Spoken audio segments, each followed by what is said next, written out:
हमें डर उन लोगों से नहीं लगता जिनका हमें पता होता है कि वो गलत काम करेंगे ही, लेकिन उन लोगों से डर ज्यादा लगता है जिनका बिल्कुल अंदाजा नहीं होता। सुपर 30 की बात मैं क्यों कर रहा हूं, मैं उसका रीजन बताऊंगा। तो मैं आप सबसे कहूंगा ध्यान से सुनिए।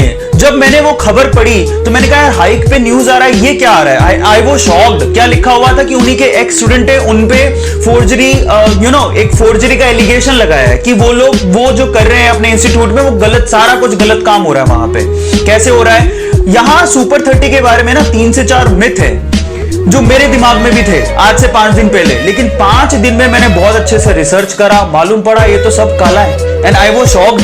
पहला मिथ क्या है? वो लोग 30 बच्चे पढ़ाते हैं, ये गलत है। 5 दिन के पूरे सेशन में मैं 5 दिन से यही चीजें पढ़ रहा हूं। बहुत सारे मैंने रिसर्च देखी, बहुत सारे न्यूज़पेपर्स को पढ़ा, बहुत सारी यूट्यूब की मैंने वीडियोस देखी, उसके बाद मैं आपको ये बातें बोल रहा हूं कि वो 30 बच्चे नहीं पढ़ाते। मुझे भी पहली बार मालूम पड़ा वो हजारों बच्चे पढ़ाते हैं, 30 बच्चे नहीं। ठीक है, पहली बात तो। और उन 1000 बच्चों में से 30 बच्चों को वो सेलेक्ट करते। अब वो सिलेक्शन के बाद में भी पता नहीं लगता है कि वो 30 बच्चे कौन से हैं। ये भी बड़ी अजीब सी बात है कि जिसका सिलेक्शन हो गया वही सुपर 30 के अंदर है। देखो ये पहली फोर्जरी। और दूसरी बात, जब वो 1000 बच्चे लेते हैं तो बिलीव इट और नॉट, हमें ऐसा था, दूसरा मिथ ये था कि वो लोग उनसे पैसा नहीं लेते। ये भी गलत है।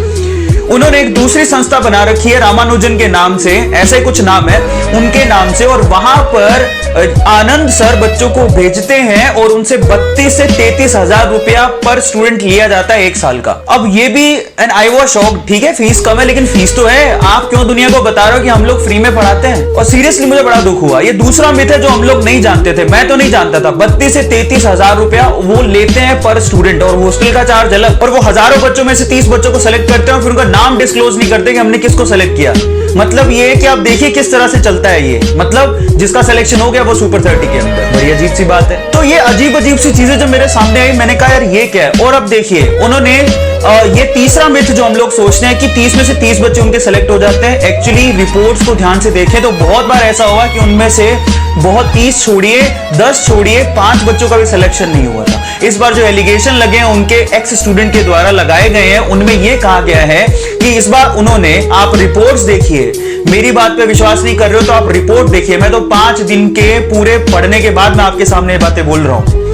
मतलब रिपोर्ट ये है कि 30 में से उन्होंने, इस बार क्या हुआ, फिल्म आ रही है ना, फिल्म आने के चक्कर में, क्योंकि अगर 30 में से कुछ सिलेक्शन ही नहीं हुआ, ठीक है, तो उनका इमेज डाउन हो जाएगा। मूवी कैसे बनेगा? मूवी बन रहा है तो उन्होंने 26 बच्चे दिखा दिए कि हमारे यहां से आईआईटी के अंदर 26 बच्चे सेलेक्ट हुए। जबकि एक्स स्टूडेंट ये कहते हैं कि उनमें से जितने 26 बच्चों में से जो भी उन्होंने नाम लिए, उनके पूरे बैच में से सिर्फ 3 बच्चे ही सेलेक्ट हुए हैं, 26 नहीं हुए पहली बात तो, जिसमें से 2 बच्चे SC ST कैटेगरी से या ओबीसी कैटेगरी से गए हैं। मतलब उनका रैंक नहीं आया। और एक बच्चा जरूर है जो कि एडवांस में क्लियर किया, लेकिन उसके मार्क्स इतने कम थे कि उसको IIT मिला ही नहीं। ये भी एक सच्चाई है। अब आप सोचिए कि किस लेवल पे उन्होंने धोखा दिया। मतलब उसके 128 के करीब मार्क हैं, 126 की कट ऑफ गई थी, उसे IIT मिला ही नहीं। अब ये है सच्चाई। हम लोग सोचते हैं कि 30 में से 30 बच्चे या 25 बच्चे सिलेक्ट हो जाते हैं, ये भी गलत है।